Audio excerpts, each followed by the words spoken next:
the waters of the underground lake purposely disturbed, the heroes knew they were in for more than they originally bargained for. Their seemingly singularly minded foe was considerably more than just that. Wasting no time against the mounting danger, the heroes slowed and heaved at their enemy, forcing defeat upon the earthen elemental before I could find refuge in reinforcements. But the creature that rose in the lake was nothing short of terrifying, as multiple serpentine, snapping maws lurched forward for their lives. However, Kruka was made for this bout, and cleaved and cauterized the heads of the Hydra with the support of his allies. And even through its regeneration, they found a second victory. But the lake began to rise, and save for Tulak and Flight, their feet and legs were submerged. The devil known as the Sarklagon surfaced from the fetid waters and tried to drown Kruka from within his own lungs. But his ferocity and rage were not ready to let out just yet. With everyone's efforts to protect their friend, Tulak goaded the devil into leaving the water and was left unconscious, poisoned, and suspended high above his doom.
Welcome back, listeners. I have a question for the posse, the crew. Is there a certified banger that just always gets you going, always gets you in the mood to just go out there and absolutely just wreck whatever you're doing, like a hype song? Okay, you heard your theme song? I see Scott's already ready, rearing to go. What did you listen to before we started recording, Scott? Tell me. Well, it wasn't today, but it was yesterday. Because yesterday I had a job interview. And before every single job interview I've ever done, maybe not ever, but in the last many, many years, I will set myself aside. I'll take 6 minutes and I will listen to all Eminem's final freestyles from 8 Mile in a row. And it gets me pumped up. I'm talking pumped up. I get goosebumps. I get right into it. I get my breathing right, and I'm ready for that interview. And I got a new job. So it works. Oh, Nice. So anyways, if you're ever looking to get a little pumped up and believing in yourself, YouTube. Are you Eminem's not the final chief rap water albums. tester in Vancouver? You walk around with the little testing strips and just test everyone's water. Yeah, you're Now not he far gets off. I 2 do. shovels to lean on. You're not far off. I do test the water to make sure that it is okay weekly and send it to Metro Vancouver testing station. So yes. Okay, before Freeman derails us, James, you got a hype song? Yeah, I mean, I'd love to give you like a fun answer like that, but honestly, it's a combination of "Number of the Beast" by this old techno band called the D Devils. Oh, that I'm sure nobody's ever heard of. Nope. I thought it was gonna be Iron Maiden. It's no Iron. Sometimes Iron Maiden, the Trooper, will get me going if I'm playing, or the Wicker Man if I've got the bass in my hands or a guitar. The Wicker Man will definitely get my blood pumping. But honestly, most of the time it's pretty lame or blasé. It's a classic in my opinion, and it is Fat Lip by Canada's own Sum 41. Ooh, good That call. is a certified banger. That whole album is certified. bangers. Another one of my guesses for James was gonna be "Push It" by Static X. I like Machine, but I actually like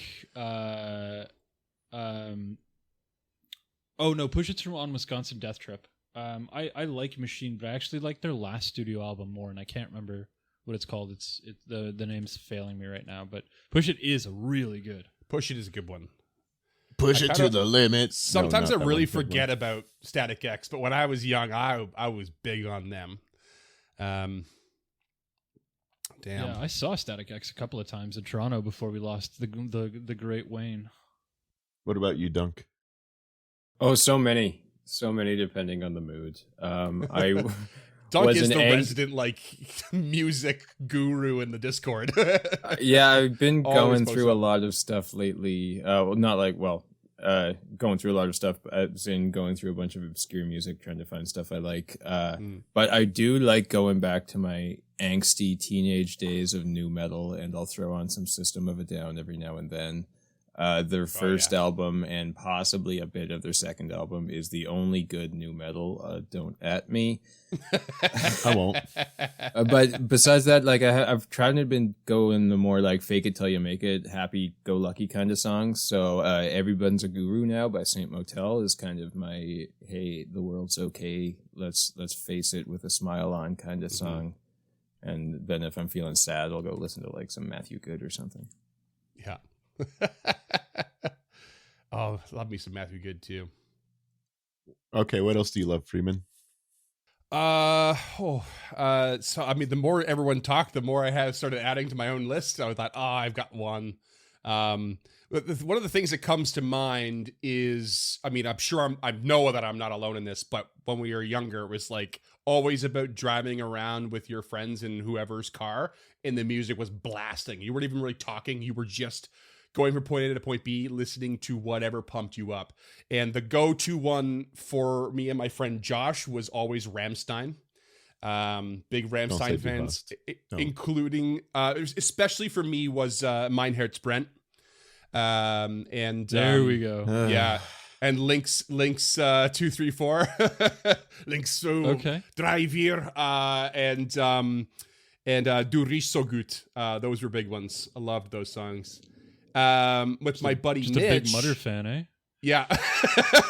My buddy Mitch, it was Tool. It was a lot of Tool. And in particular, Tool's one of my favorite ones for pump ups because they're really good for long con pump ups, I think. And in particular, I think one of the most underrated, there's two like really good back-to-back songs they did in their album. So there's Parable and Parabola that are back-to-back that are amazing.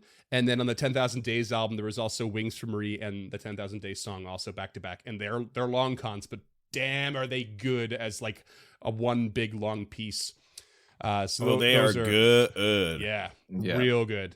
And then they also have like there's so many amazing just like single songs as well, like Vicarious and I mean there's just too many.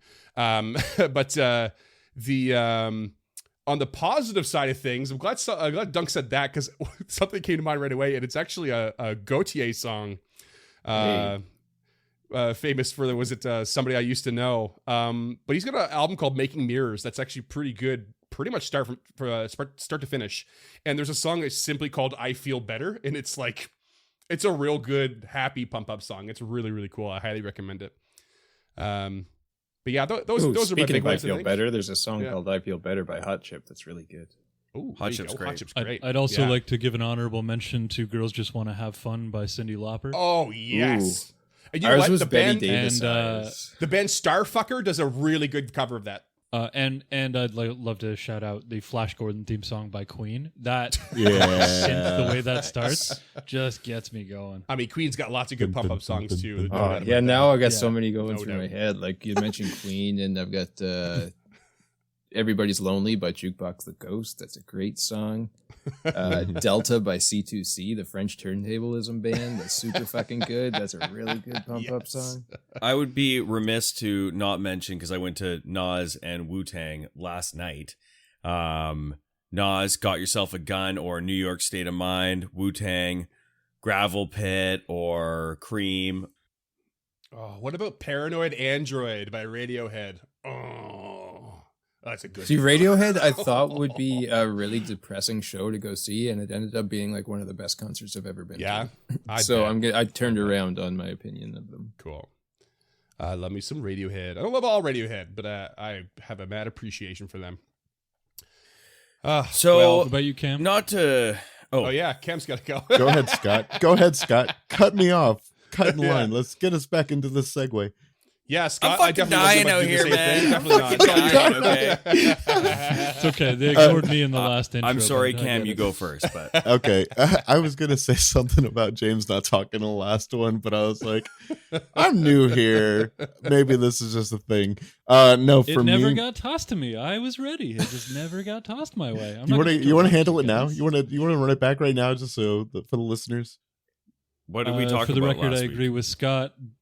Courage is, or bravery is courage in the face of fear, and I have nothing else to add. So. Okay, perfect. I have. Player agency is dependent on the player. It's not dependent on the mechanics of the game. If you get paralyzed or turned to stone or some shit, you can find interesting ways to contribute, whether that's insight into your character or whatever else. So, no, I have nothing meaningful to contribute to that intro. Okay.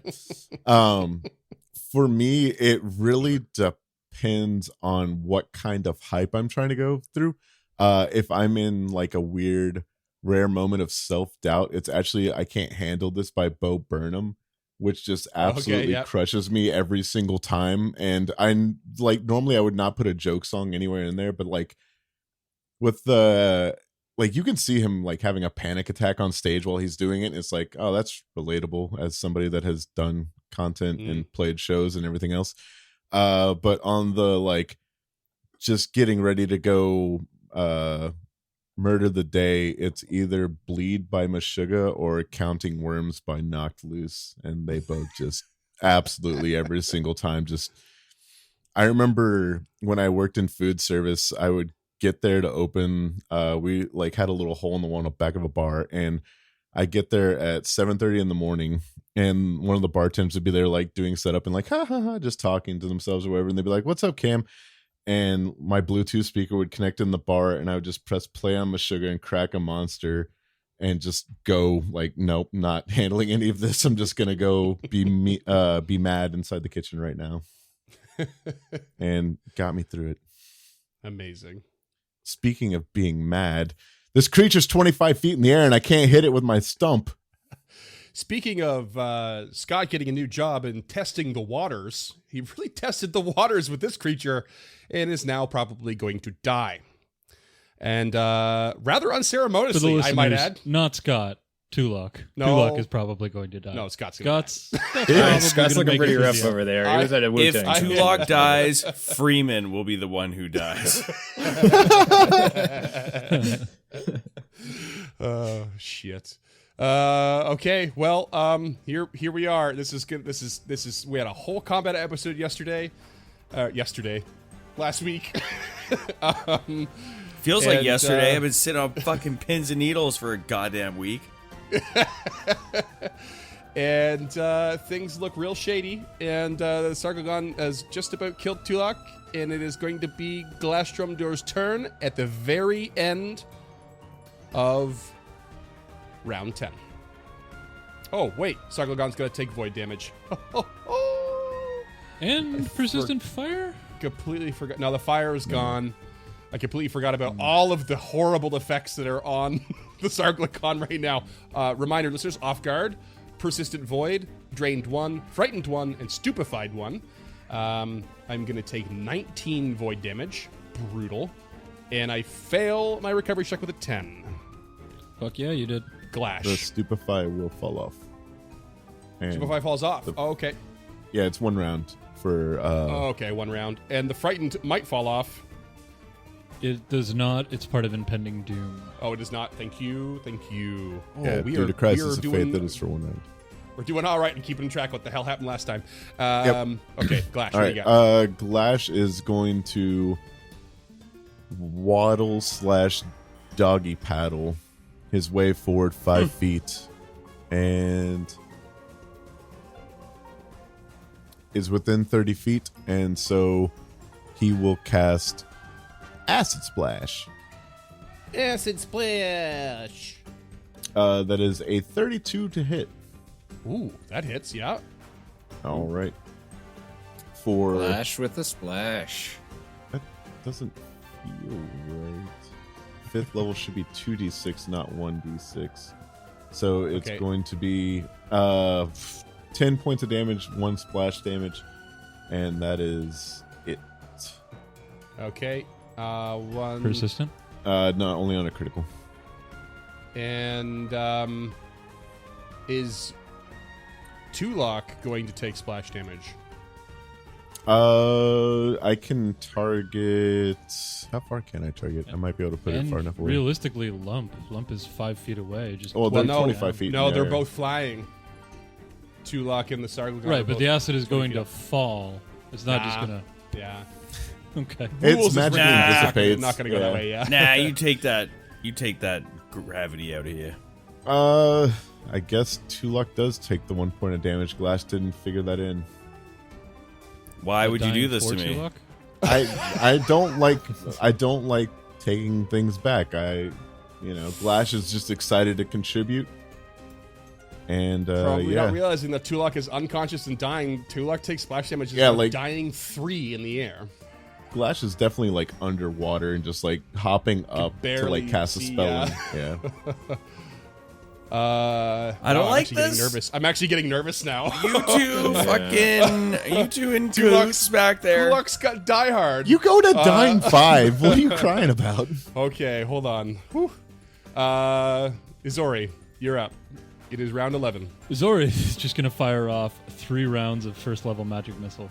Probably the best idea. Probably the best idea.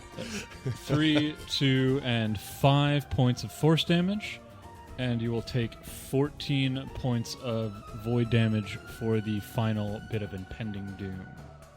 Okay, what level did you cast Magic Missile at? Level 1? Okay. First level And how many points again for impending doom, for Impending Doom? 14. Describe your kill. It's 29 divided by 2.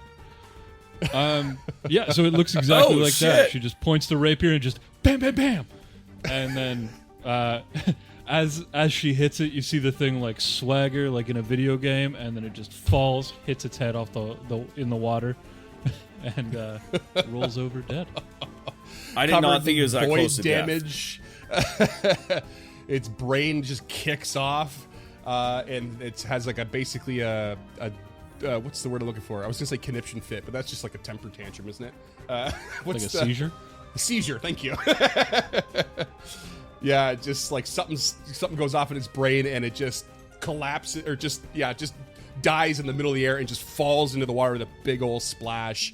But we're not gonna leave rounds yet. Lump, what do you do?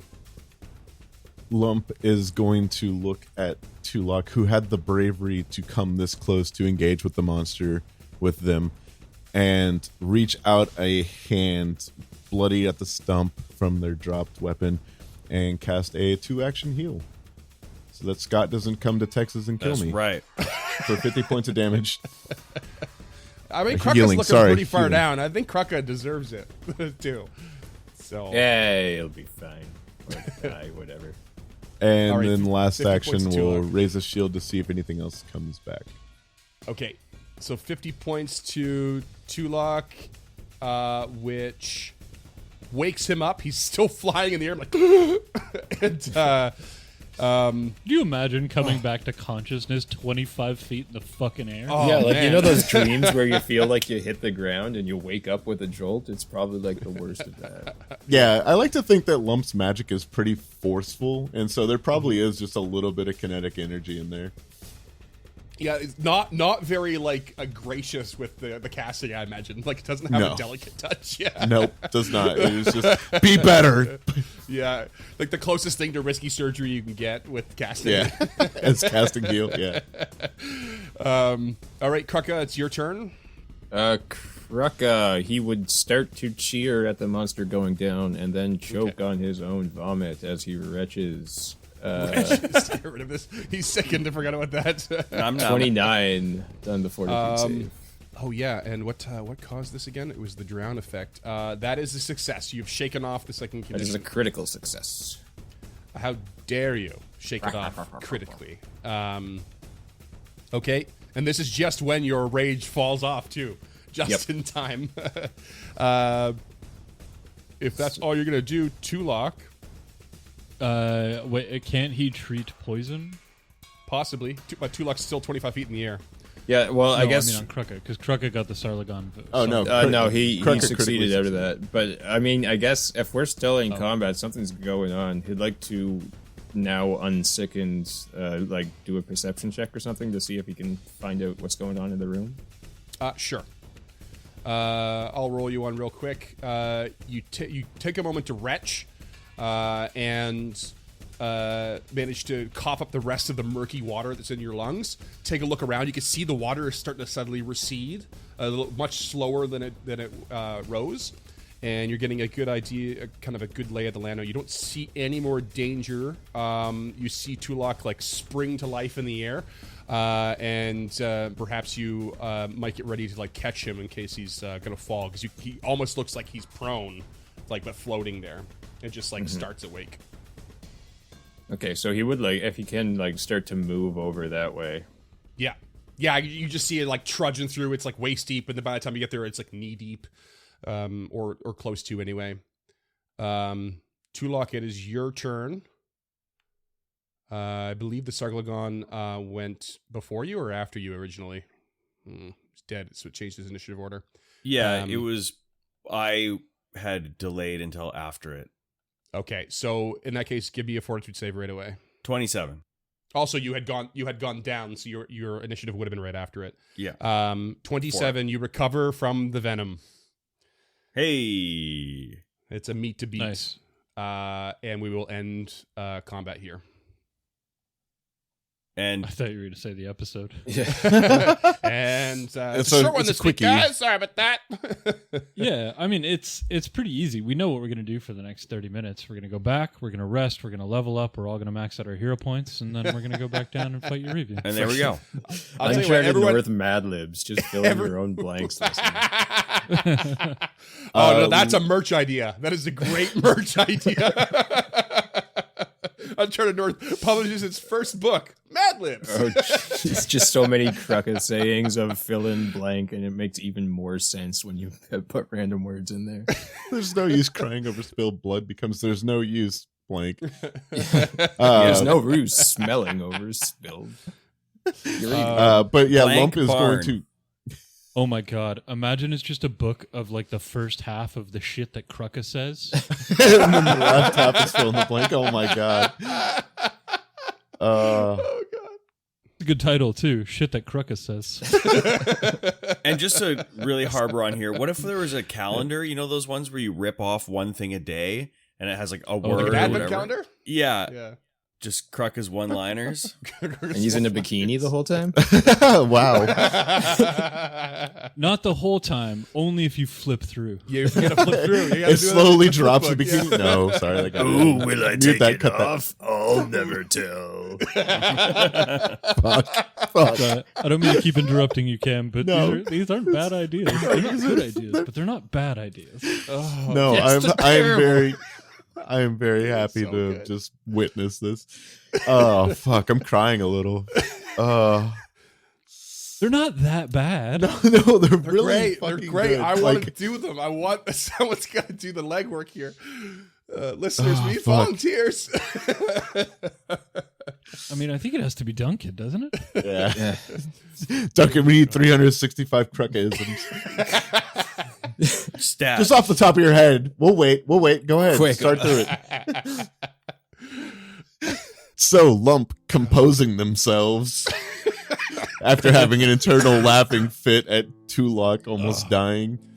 We'll reach out and quickly snatch the pendant before it sinks below the water, if possible. Good call.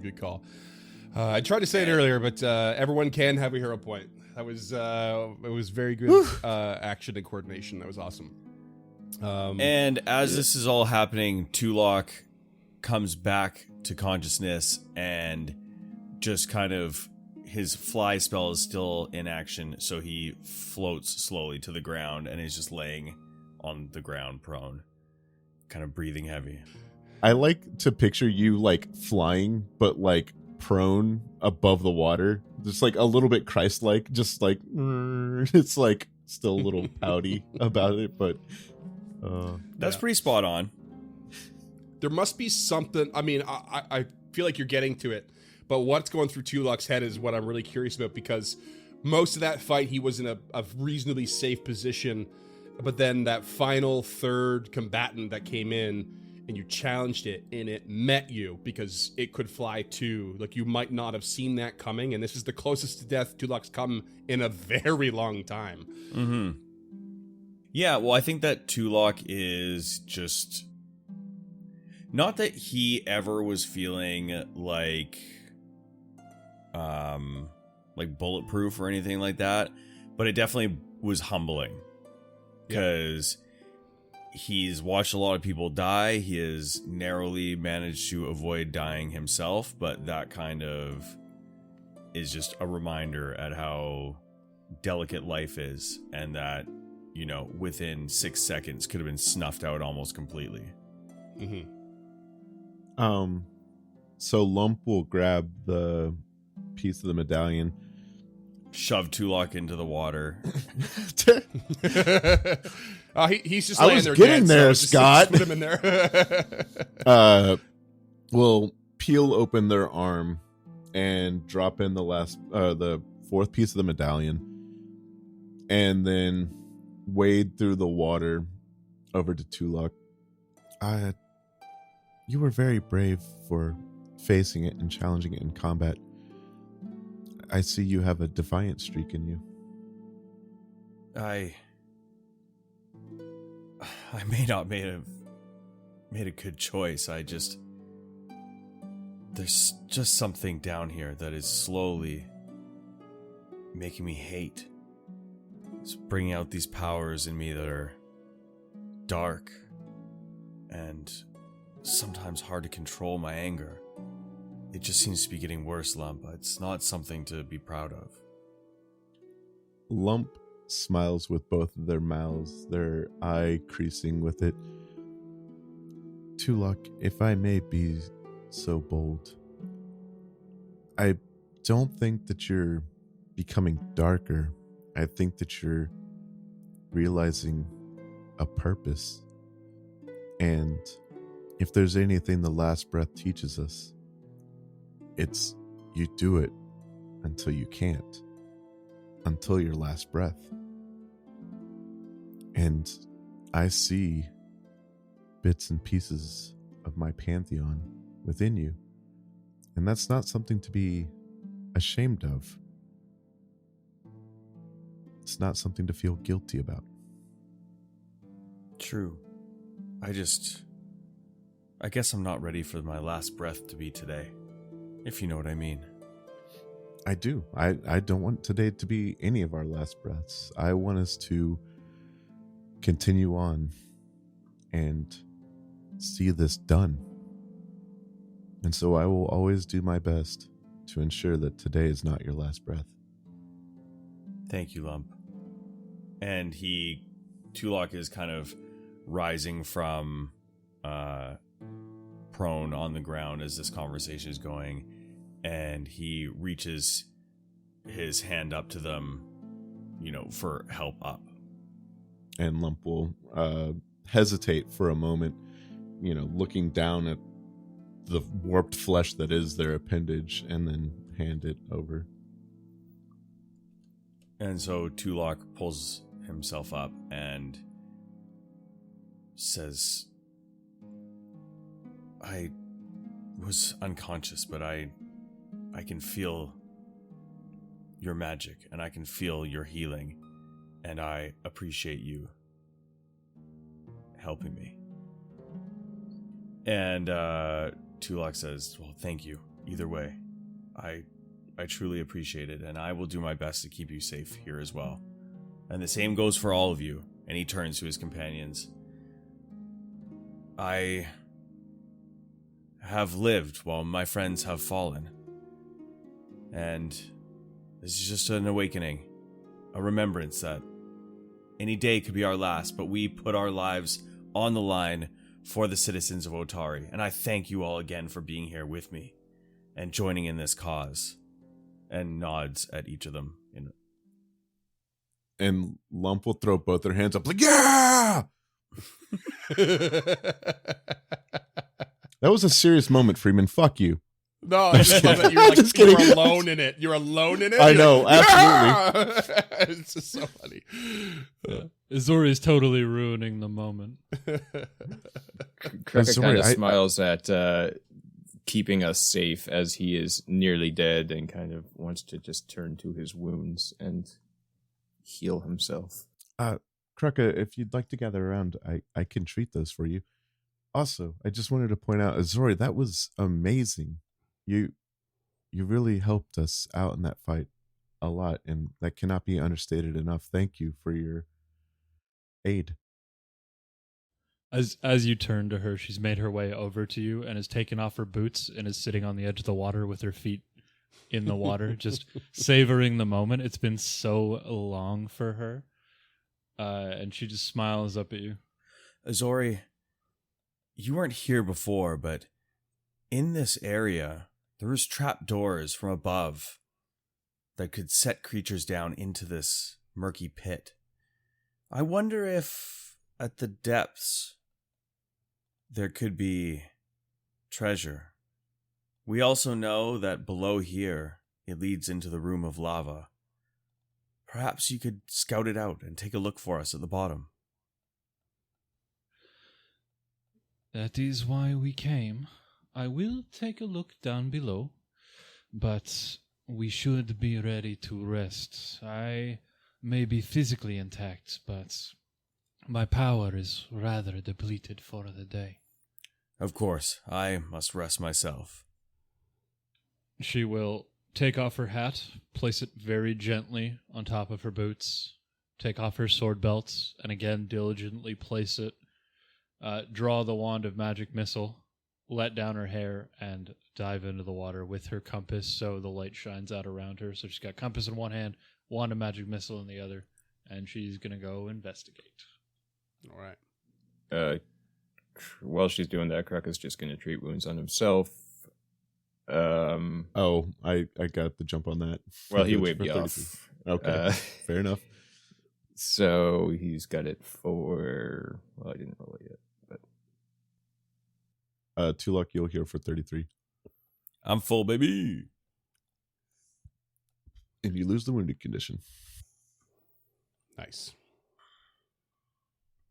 And Kreka's just going to... While he's waiting anyways, he's got the Aeon Stone, or the Wayfinder Compass, just kind of healing him up. All right. Now, I know, James, you said, I think last episode, that Azori doesn't see these people as, her people, like this crew.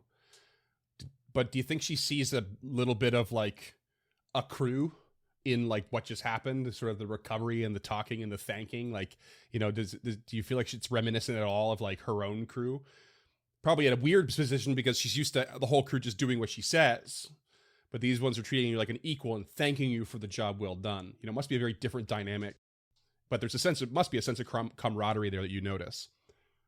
Yeah, definitely after this one, more so than previously. Like, she has gone out of her way to spend their downtime with her cat, like, alone with her people.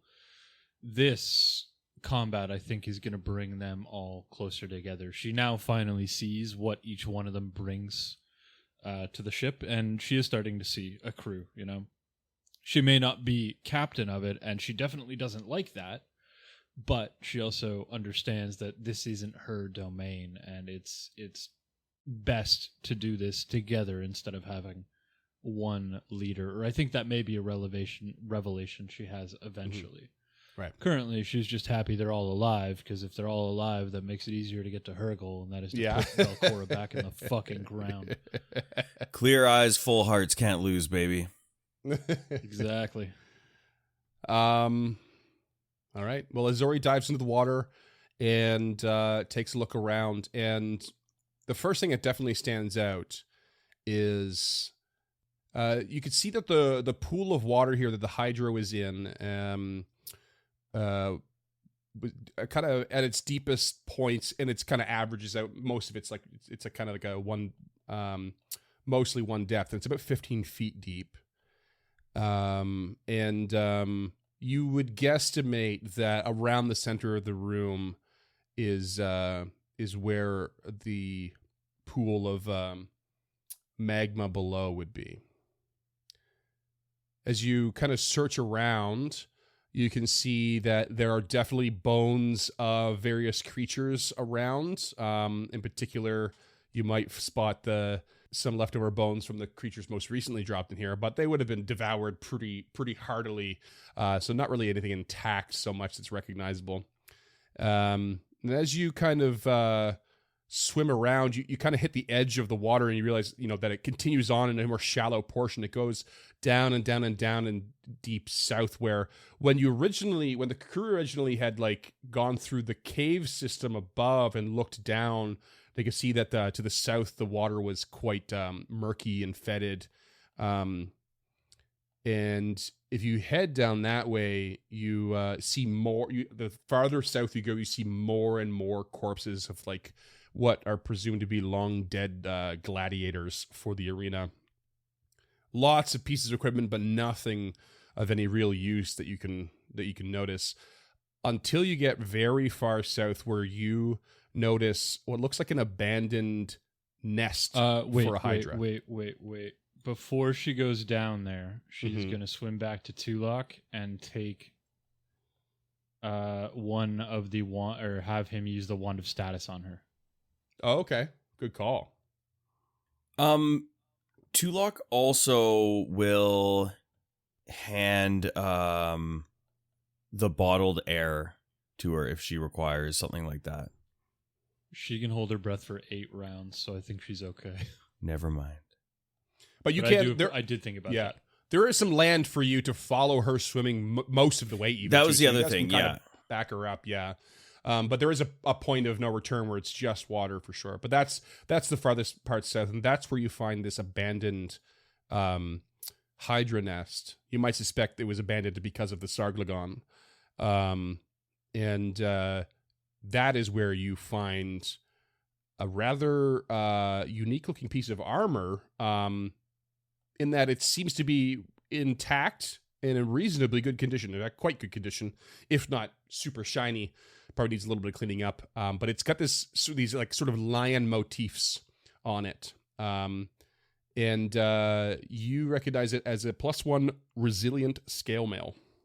Ooh. Scale mail, I'm not sure about this party. Resilient should be the thing that really stands out for all of you right now. Yeah. Yeah. Yeah, Big time. absolutely. Yeah. I might actually be able to wear scale mail. What kind of armor is it? I think it's medium. Might be heavy. Yeah. Ooh, might not be I'm going to throw it in the party stash anyway, so you can all take a boo. No, I am. it not is trained in medium, any yeah. armor. It's medium. Yeah.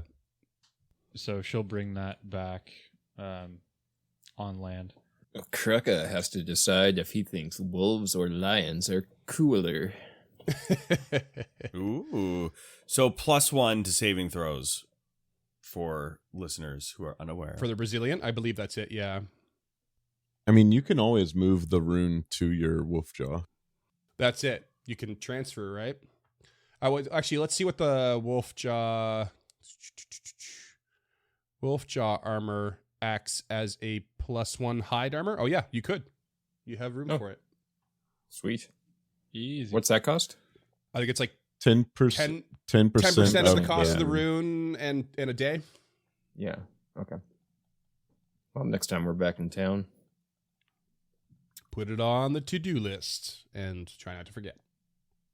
Okay, she will summon Sammy and dry herself off on the cat's fur. Okay. Cats love that. Cats, yeah. And then put her boots and her doublet and her sword back on and you know, make sure her hair is okay before she puts the hat back on. Well, this is all I was able to find. There are corpses and the like down that way, but most of their equipment is mundane and rusted beyond repair, requires more work than its value. I did find below the points in which the water is leaking. How deep or like how thick do I think that rock is between the waterbed and the ceiling? Pretty thick. In fact, it's hard to actually pinpoint where the weakest part is here. You would guess that you could either spend a large amount of time, well, it'd be a large amount of time to slowly pick away at either side, but it would be more here, which would be more difficult underwater. You would suspect that the spot below would respond better to a big impact if you were able to provide one. Right, but Lump and I are both wave touch paragons, so we don't take any penalty for attacking underwater. Sure. I bet you're not looking at stabbing this with your sword to break it. No way. Wouldn't work. I have the armory bracelet, so I could just summon a big ass hammer. Ooh. Yep. We're just I go guess that's the blasting thing. magic missiles all over the place in there. Are you bringing this up to Lump? I'm just trying to get an idea of how long that would take before we start planning it, and then I figure we can plan it in character as we take a long rest, because I need spells. Well, why don't we get a crafting or labor lore check from yours truly, Kruka? Oh, Izori will attempt to aid in the crafting check. Kruka is going to hero point that because this seems important. Wow, 21 the first time, 20 the second time. We love that. 21 on the die? Not 21 total. 5 on the die. Let me And then see 4. here. Well, you already passed the nature check to notice it. Let's see here. Yeah, I'll give you what this says here. It basically just says for the magma room, if you were to widen the crack in the ceiling there, the task would require appropriate tools and the ability to reach the ceiling and several hours of chipping away at the stone. And that's on the underside. So I would say certainly still several hours on this side, if not a little bit more. Maybe a full day's worth of work. Okay. As an expert craftsman, I can deduce that we would have to remove some of this rock to allow the water through to the other room. I hope this helps. I'm sorry, Dunk. I need you to retake that line. You are actually a master in crafting, not an expert. As a master in craftsman. As a God. master Thank you. crafter. As a master craftsman. I am nowhere near as skilled in crafting as you, Kruka, but if we did open that to drain down to the Airnius, isn't there a risk of whirlpool and suction and water adhesion? I said craftsman, not physicist. That would give us some time. We would flow down with the water. It would theoretically cool the magma at an equal rate. I mean, a little bit less than an equal rate because of evaporation and the heat dissipation. And you understand. But as long as we could keep on track of that, the only reason I'm not worried about it is because I have catfall. So I'm not super worried about it. If she can steal like Glash's pick and she's got catfall, she could make this happen. I believe Lump's jaw drops and eye widens at the same time in awe of the knowledge of Izori. Yeah, like Lump is it. legitimately Izori knows how to impressed. sink ships. Like Lump is wise enough to understand whirlpool, but not smart enough to understand the actual physics of it. Yeah, I mean, Izori has a +5 intelligence, and her thing is ships and water. So I feel like I'm portraying this accurately. I think I have to toss in that you're not wrong, but Izori with a +5 intelligence would surely maybe consider the fact that the very sudden contact in a large amount with the magma is not going to be a casual interaction. Probably quite violent, in fact. Steamy. Yeah, the reason I didn't factor that in is because she has sailing lore, not like miner's Right, lore yeah. or any other lore. So I know that. James knows that. I don't honestly believe that Izori would know that. That the reaction would be that. I violent. wonder, because it's tough, because I wonder how much like high impact, like say fire magic she's seen at sea. You know, like if you were to be in like a proper battle, and I can't remember your full history, but if you're a proper like big old naval battle with magic casters, I would imagine fireball and things like that would be one of the go-tos for sinking another person's ship. Yeah, for sure. But I mean, that does create a violent reaction. But I think that's what she's basing this around. There's steam, there's evaporation. Yep. But pouring water into magma would probably be explosive. And I don't think she's ever seen that. Okay, Like a fireball into the ocean isn't, Yeah. you know, it's It's a bit different. Yeah, We were all yeah. in an infernal sauna not too long ago. Izori was not there. Yeah, Lump Right. was not So the there. rest of them, maybe Krukostops are like, whoa, yeah. I've seen this before. And as a master craftsman. Also, just putting this out there. What if she went down and just activated the Mask of the Banshee? Oh, Sing it, I sister. don't know how magic interacts with 2E, but like in 1E, magic did half damage to objects before anything else came into effect. So it might be Yeah, enough, I mean, but it's I don't sonic know. magic, so I figured it might be Oh. applicable, and it is an emanation. Yeah. But she also has Haunting Him, which is sonic magic. I don't know. I think that Banshee's Mask does do void damage, though, so Oh, it's- 50-50. Void damage. Yeah. do we I think that before we attempt anything, we should what time of day is it, Freeman? Oh, very good question. Let me take a boo here. While he's looking, I think that I still have a number of my powerful magics left, but Azori, I believe, spent significantly more than I did in those encounters, those fights.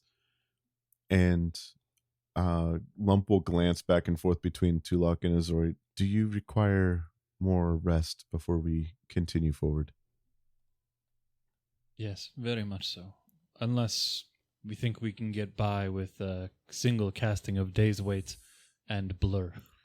That yeah, that sounds like so plenty. She's That sounds empty. like plenty. She's out of 4. She's only got 3 left. She hasn't touched her second level spells, but they're mostly dispel magic. well, so Tulok turns and says, It's about 9 a.m., by the way. I have spells left that I could use now to try to deepen this hole and attempt to break through, but I would have to rest again before a fight. My concern is that if you open the hole, it will not be time to rest. It will become a confrontation. Is there any business that you all have in the town that you feel could be taken care of, since it is so early in the day? I do have some errands to run. Lump will look at Tulok. I think I left my stove on. It's got a hot plate in the caravan. It's been on for days. I will never be serious again. All of Otari is a smoldering mess because I let the hot plate get out of control. whole The market Great went up Otari overnight. fire started with 48, Why didn't I think of that? 19. Yeah. God damn. Okay, in all seriousness, I mean, I guess we should decide how we're going to attack this, because like Azori doesn't have any business in the town, but she would like spell slots and a rest. But if we are going to go from the top down here, we could just pick a spot, like inch wide, whatever, and just hammer away at that until we start to see water moving. Swim away or warp step, or if we rest prior, I could dimension door out. Watch the water fall, because even if it's a pinprick or like 3 centimeter hole. Well, it's already a pinprick. Well, yeah, I guess that's true. But like, even if we can widen that a little bit, the sheer weight and force of the water will do that job for us and theoretically just erode the rock away. We just need to make the hole a little bigger. Is my thoughts anyway. Okay. James's thoughts. I don't know about his own. Cam's thoughts is we're getting a little too fancy with this. I just want to pour water on these Iranis because they're going to be a bitch to fight. Pathfinder. There's no world in which this is easy. Pathfinder 1E, there's dungeoneering, right? And that would always let you know where in the dungeon you were, like what direction you were going, what was above and below you. Yeah, it's survival now. Okay, so can we roll a survival and see if we can figure out whereabouts that hole was and work that area if we get a good enough score? Fremen. That's a Dune reference, listeners. Yeah, I think you're already kind. I said it's not as obvious from this side, but I still think Azori found it. Oh, yeah. So I think you're okay on that point. You have an idea between. Really, just with Kruka's like kind of check from below and now check from above. I think you can kind of determine where the point would be. You know that the leak was basically over the altar in that room below, which was just on the edge of like sort of this half moon balcony, and the whole room is circular. So yeah, you have an idea where it would be, and like if the water were to start pouring through, it would land on the altar first and then spill into the magma. So Tulok begins spamming telekinetic projectile, just sending rock after rock after rock after rock after rock after rock. Sure. I mean, you by all means you could do that. But again, regardless, it will take a pretty much a full day worth of work. Can you imagine I'm cool with shouting? Can you imagine shouting at something for 12 hours? Yeah, Well, you Verbal probably components. gain the exhausted condition after like 6. I go to music festivals. Yeah, you're Yeah, but not that's too long. shouting every 6 seconds for 12 hours at a music festival. You've never seen me. I have seen you. You're on camera right now. You've never seen me at a music festival. Okay, you got me Don't there. tell me how I scream. Just the idea. Mudvayne can do it. Tulak can do it. Acid's a hell of Bear a in drug. mind too, this might help, Hell but of a Glash has a pick, so someone could use. Yeah, I already that. said that. Yeah, Oh, did you? that's Okay, what I okay. just said, yeah. I Yeah. missed that point. Yeah, Glash is the one who should be doing this. He's a fucking Okay, deep gnome. So Azori can just hold Glash in your hands and swim down there. I'm not so good at swimming. Look at him; he's an old man. Tulok gives him so bottled old. air and smacks him in the ass. Okay, well, I guess I'll go. How do I use this? I'm calling HR. You'll figure it out.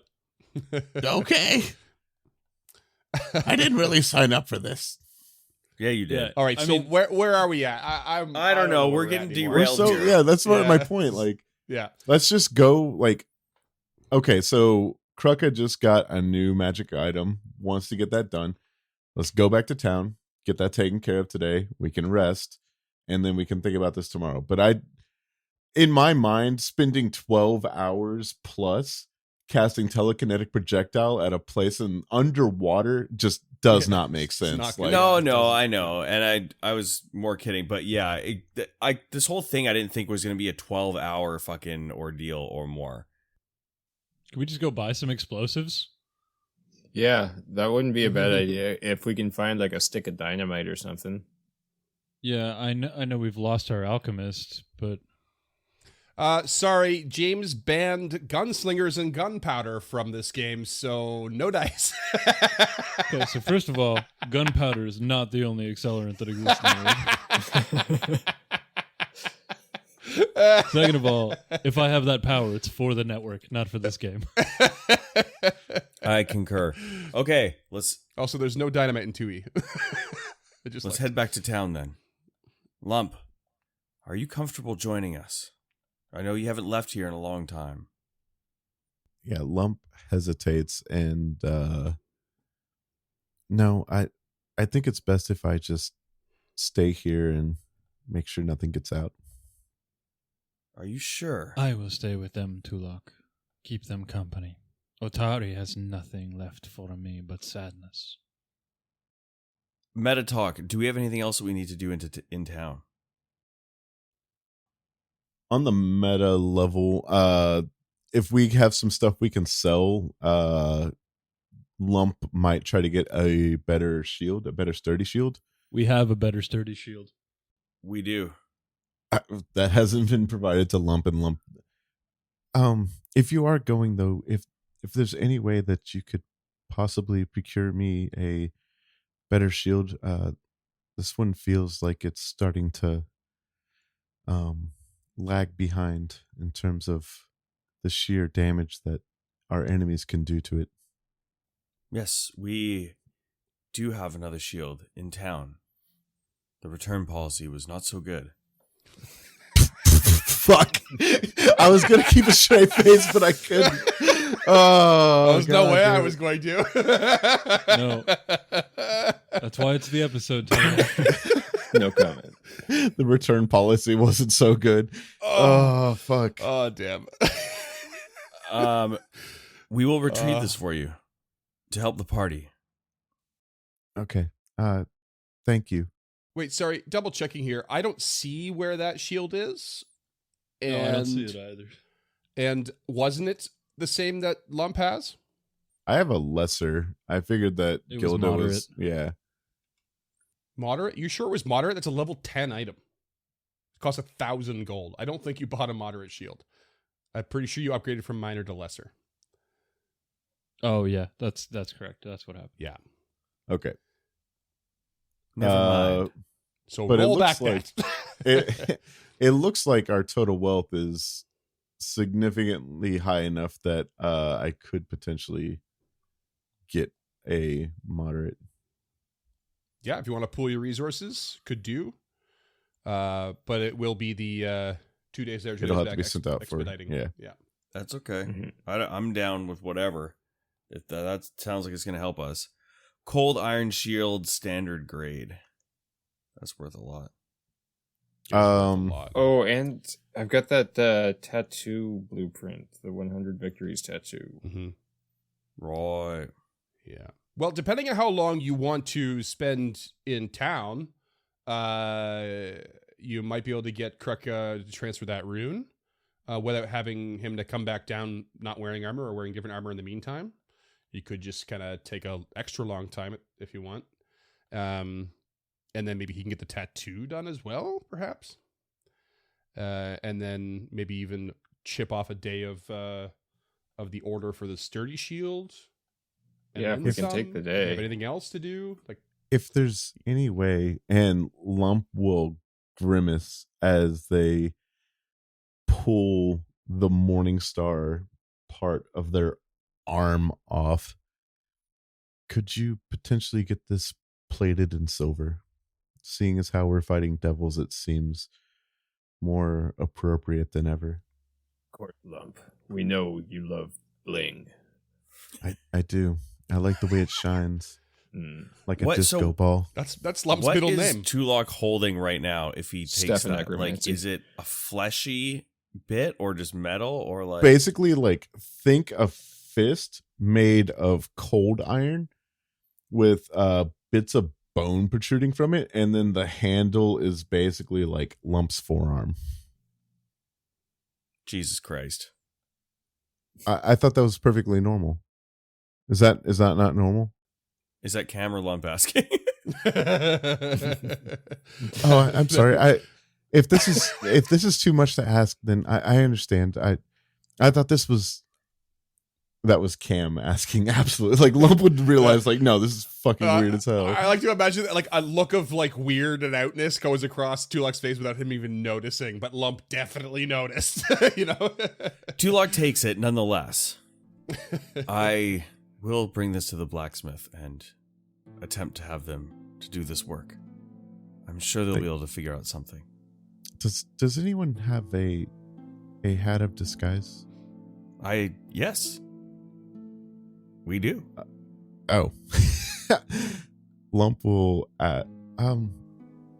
Tulok takes it off Duffy. I would Hey, that's mine. It makes me look so chic and awesome. it has been The ladies be all upons. fuck. You got no game, Duffy. I got that reference. Just for like you. the ABBA 2000. Fuck. This That has is gone so off the rails. Strong. You are strong and sad, Duffy.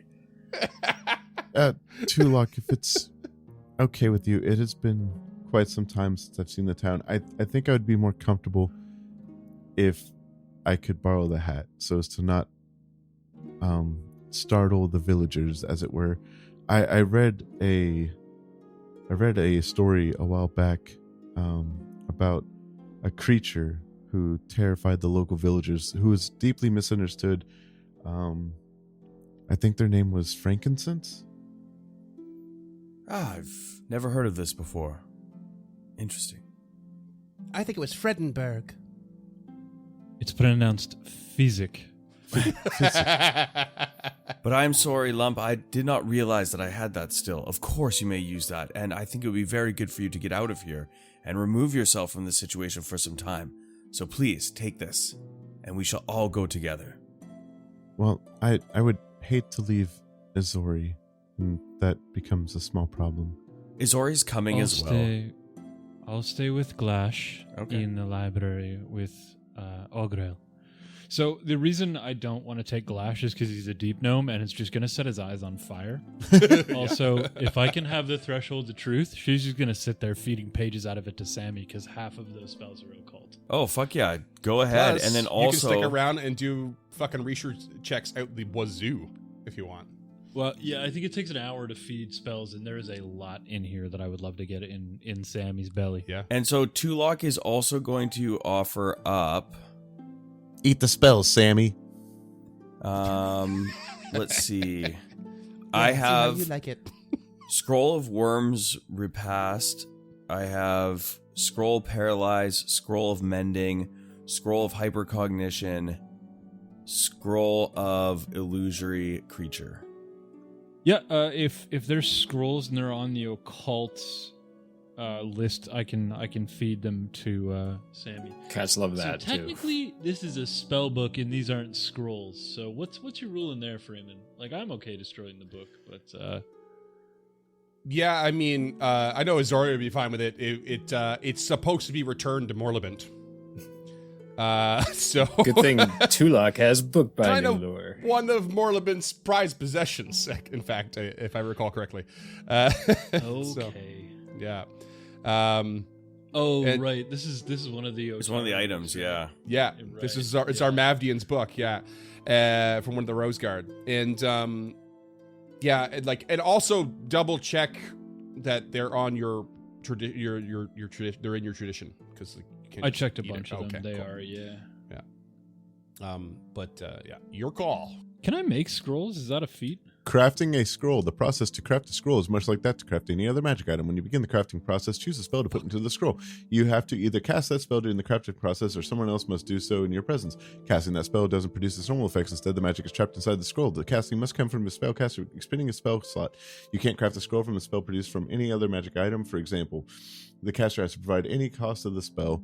You need to learn only a single first level formula to craft scrolls. So yes. Yes. Well, in magical crafting requires a magical crafting feat, which I do not have. So no.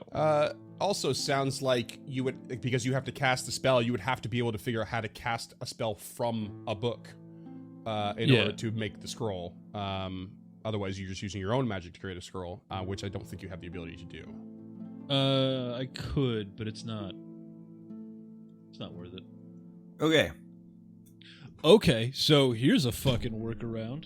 Yeah, let's do it. What if I just write "read by Izori" in the book with the Word Reaper? Oh.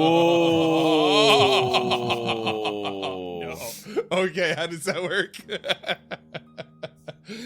It wouldn't work like that. Yeah. Rules written. So you'd inscribe "read by" on a non-magical literary work, non-magical book, scroll, or play. You immediately gain cursory knowledge, so it wouldn't work. But it might help expedite some research. Well, yeah, for sure. That being said, I don't think spell books, oddly enough, are necessarily magical items. They just hold the formulas to magic. Is that grimoires are magical items? Yeah, you're correct, but you immediately gain cursory knowledge of the literary work as if you had skimmed it for 5 minutes isn't good enough. No, not enough. No, to teach me a spell. Yeah, as much as I want it to be. that would have been pretty. Abraca, etc. Yeah, I guess it's a reason why the Word Reaper is like what, a level 2 item. It's level 3. Yeah, not cool, but not super powerful. Okay, so Splitting the party. feel free to help yourself to those spell scrolls. Yeah, she'll absolutely take them. Tulok gives the Hat of Disguise to Lump. What does Lump look like when they activate it? Lump looks like an incredibly handsome elf with the same black sclera as most elves, long pointy ears, and their hair that was kind of greasy and patchy on their head becomes a full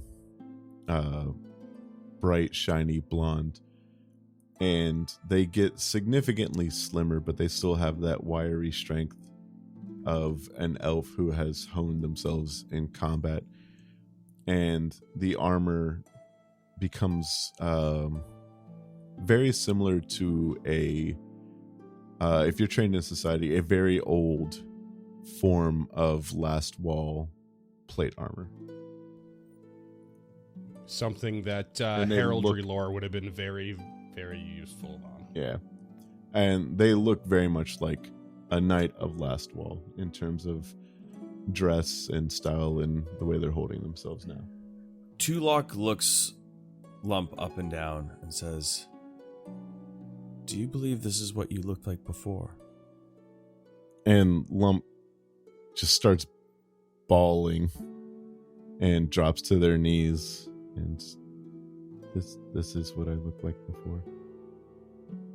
Tulok puts a hand on Lump's shoulder and says,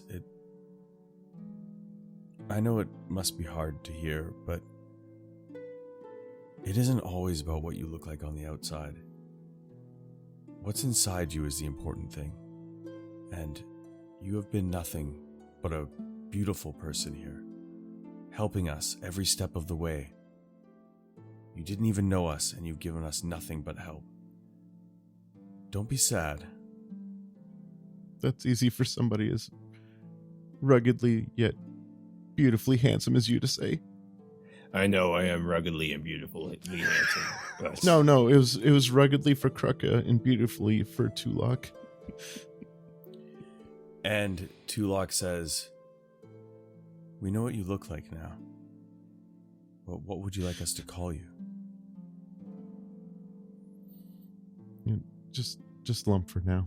I'm not quite ready to say my, I guess, dead name. And Tulok nods solemnly and removes their hand from Lump's shoulder and turns to give them some space. And Lump, just staring into the face of their shield, seeing the reflection, just sobs for about a minute before just taking a centering themselves and standing up, posture straight, almost coming to attention with a practiced ease as they slip into this new skin. I believe I'm ready. Krucka will clap them on the back. Just remember, Lump, it's what's on the inside that counts. A brain. And guts for eating. Krucka, I believe you have, and I mean this in the nicest way possible, the heart of a baboon. Thank you. And Archimedes. And Tulok turns to Azori. I understand you'll stay. We'll see you as quickly as we can return. Yes. Ogrel and Glashtrumdur will keep me company, I am sure. Oh, As yeah, I will will. Sammy. Just keep dancing, gnome. And they split the party. Okay, as you part ways, Izori is gathering what scrolls are useful to her and Sammy. And takes the illusory creature scroll, hypercognition, mending, paralyze, worms repast, and also tries to take the compel true name scroll. I never offered it. Okay. just behind the scenes, James is like, pass all these over. And I was like, wait a second. We got to mention that she's rooting through for whatever she can use. And I don't know if you want to have a moment at that, or you just do not pull it out of the bag of holding, what have you. Yeah, no. We're all on Tulok's person. Yeah, Tulok, when I listed them earlier, I didn't offer that up as one of the options. Okay. Okay. What about illusory creature? Yep, all the other ones. Okay. All right. You part ways. Heading to the surface, you instead of taking probably the slow way up, which would probably get Lump kind of sweating, you zip up to the level 2 and march to the surface probably as fast as you can. And suddenly, for the very first time, even though it's a foggy, kind of smelly fen and marsh, for the very first time in a long time, Lump feels fresh, open air on their skin. And they take in just the deepest breath, as if it might be their last breath, before kind of blinking their eyes at natural sunlight for the first time in they might not even know how long, before looking at Tulok and Kruka. Is it still where it used to be? Yes, the sun is still in the sky. Okay, good. I was briefly concerned that it had crashed down and was closer than it used to be. I think that Grotus terrifies me, but he's in charge of the moon, so we're okay. I think that Tulok becomes slightly emotional as well, just witnessing this and the knowledge of Lump's background and how long they've been down there against their will, and then just the whole interaction with them reclaiming, I guess, their old skin and coming to grips with the fact that that's what they used to look like, but no longer. So I think that he gets a little emotional as well, but steels himself and kind of rubs his eyes and says, "There's much to see, Lump. The town is in the same place, and we can introduce you to Rin and some other folks there. It is a good place. That's why we are doing what we can to keep it on the map." And Lump will nod and follow along. All right, you march your way into town with a new mysterious companion in tow. Where do you head first? Treka wants to take the armor to whoever can transfer that rune Oh, over. to get the rune transferred, yeah. You actually get that done at the Otari garrison. To the garrison. Let's, where's Reginald? Reginald? No. Gerald. Gerald. Okay, so you're going to head there for the transfer. Tulok and Lump. I was not ready for a town day, to be honest, so I'm not really exactly sure. Okay, I'll tell you what. Perhaps we should go to Galentine's first to go ahead and get my shield ordered. From there, you can perhaps show me some tasty food or beverages. It's been a long time since I've had a moment to enjoy things that aren't rations or provided by devils or worse. Do we need to deal with Gilda's sending Gilda back to her family? Well, assuming you go to Galentine Deliveries to place said order, as soon as you get in there, Aloria, greets you heartily and says, Master Tulok, welcome. You're sort of just in time. You're always fortuitous with you fortune tellers, I suppose. We are actually ready to transport Lady Gilda's body to Absalom if we have your permission. We just need to say the word down to Vanny at the Dawnflower, and we can send it along. Yes, I think that the time is right now. We are going to, of course, just send her body to the stationed Andoan guards there. But did you perhaps want to send a letter along of any kind, or? Yes, of course. I definitely would like to include some information for her father and family. And Tulok will move to the side and writes a letter, seals it with wax, and hands it over. Okay. While he's writing that, Lump would like to approach her and, if it's not too much to ask, I require something a little more sturdy, as it were, and will pull their shield off their back and show it. This seems to be of lesser make. I'm hoping for something of sterner stuff. Yes, of course. I'm no equipment specialist or blacksmith, but looks like here you got the sort of thing that just came in recently. I guess I could send for something that's a bit more of an improvement on the same sort of style, if that's what you're looking for. Yes, please. Right away. Also, I forgot to introduce you. This is our new companion. And he turns and towards Lump. Their name panics. Lump panics. Their name Lump is panics. Lump panics so hard. A pleasure to meet you. I'm a lawyer, Galentine. You're adventuring down below in the Gauntlet as well. Where on earth did they find you? I haven't heard of you coming in through Artavi at all. It is a long story, best told over a drink. Well, I kindly accept your offer. That will be lovely. At the day's end, I can meet Lump you at the panics. tavern. Lump panics. Lump panics. How exciting!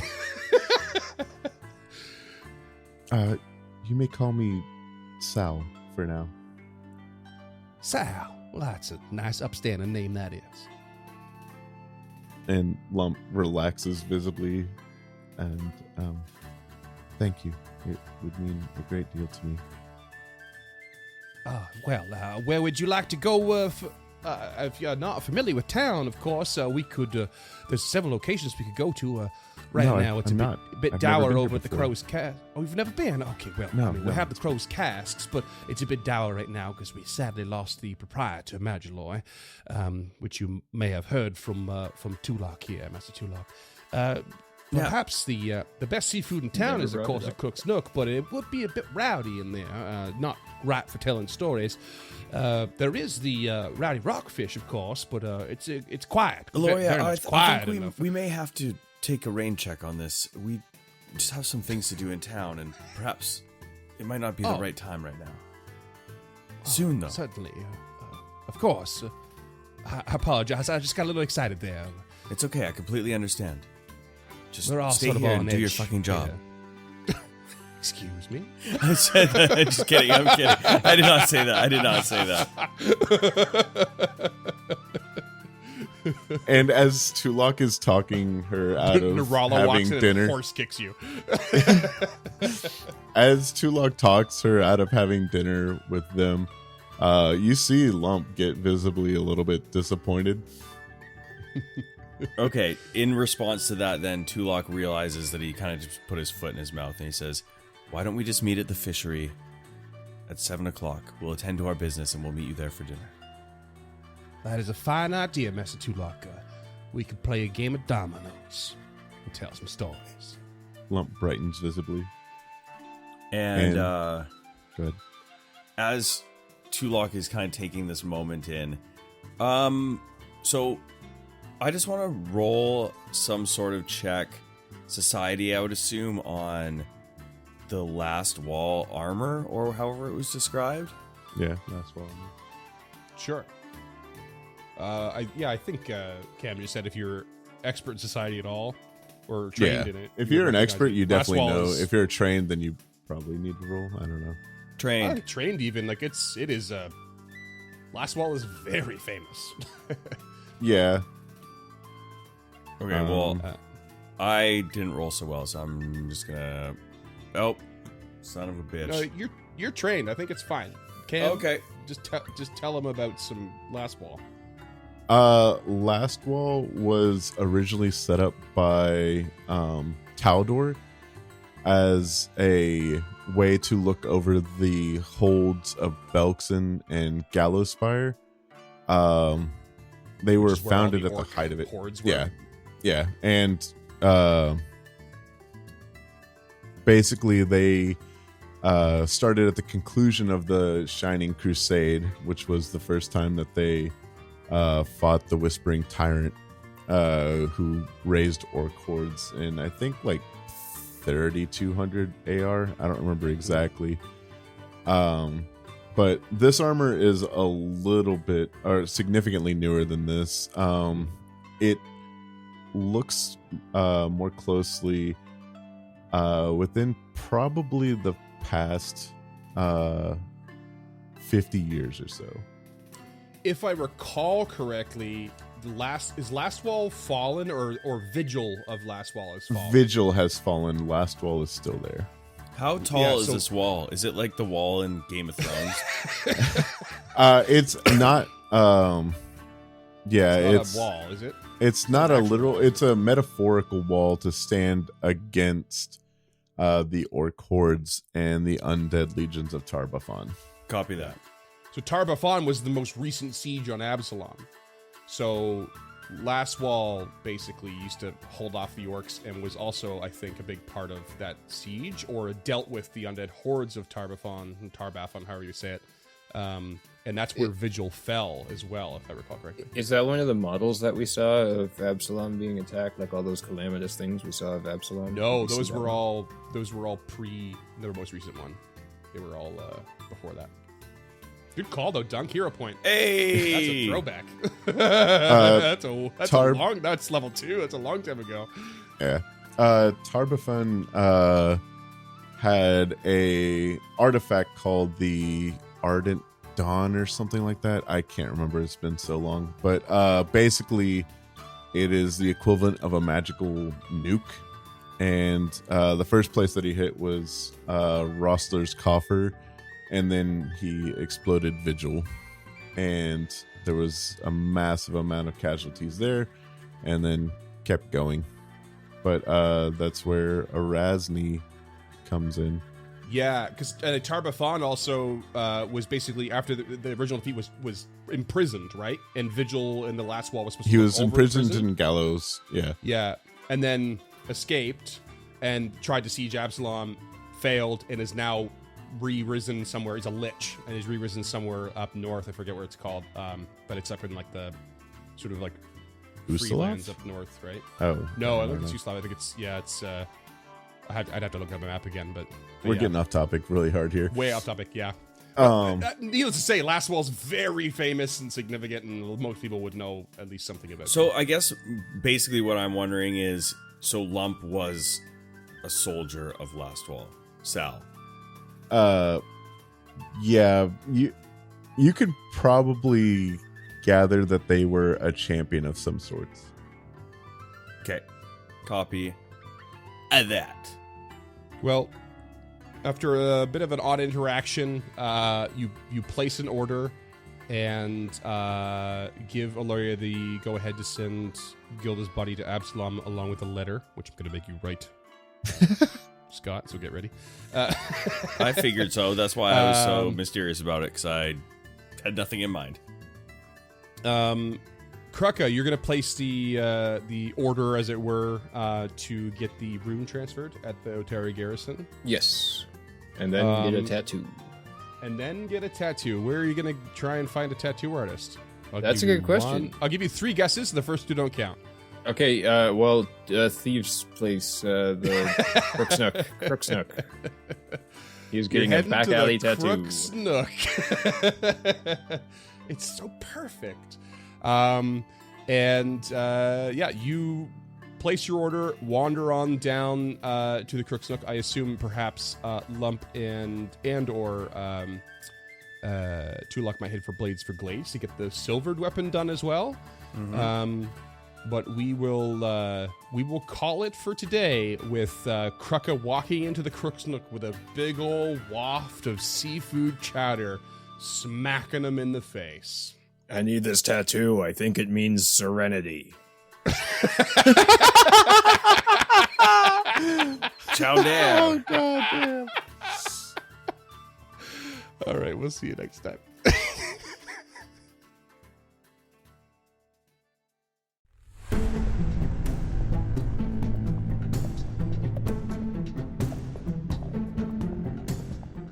Stemming the Tide is an actual play podcast of the Adventure Path Abomination Vaults and is produced by the Uncharted North Network. Stemming the Tide uses trademarks and or copyrights owned by Paizo Inc., used under Paizo's community use policy. We are expressly prohibited from charging you to use or access this content. Stemming the Tide is not published, endorsed, or specifically approved by Paizo. For more information about Paizo Inc. and Paizo products, visit paizo.com. Music is composed by Will Savino and artwork by Greyhood.